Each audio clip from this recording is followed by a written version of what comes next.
So in trigonometry, there are two special right triangles. So we're going to first look at one of these triangles, the 30, 60, 90 triangle. Where does it come from and why is it special? So first, let's start off with an equilateral triangle. So for an equilateral triangle, it's of note that all sides would have the same measure. In this case, I decided to make each side worth 2. But an equilateral triangle has it fixed that all of the angles are also equiangular. So let's look at that. So this is 60 degrees, and this is 60 degrees, and this one is also 60 degrees. At this point, we're going to bisect this triangle.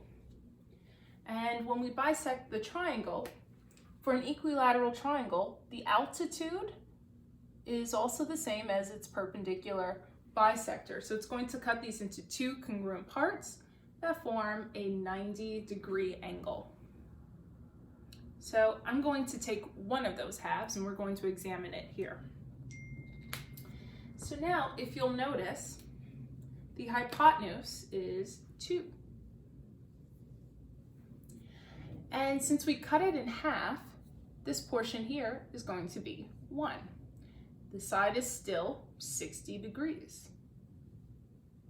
But since this is 90 and this is 60, this portion here must be 30 degrees because all triangles have 180 degrees.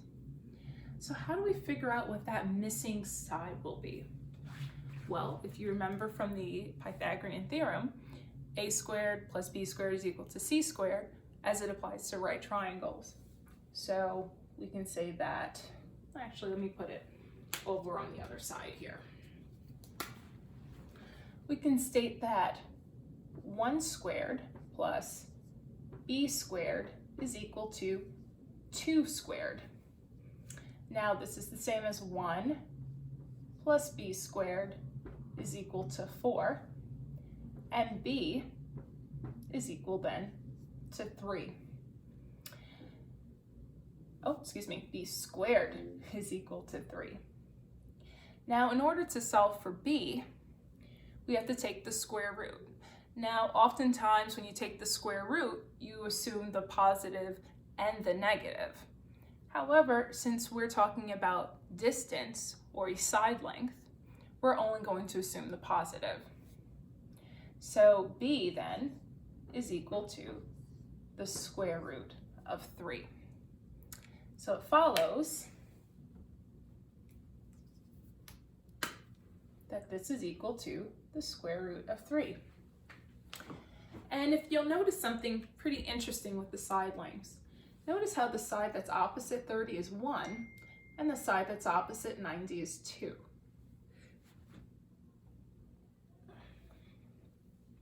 So the side that's opposite 30 is 1/2 of the hypotenuse. So the side relationship, side that's opposite 30, if this is x, then this portion here would be 2x.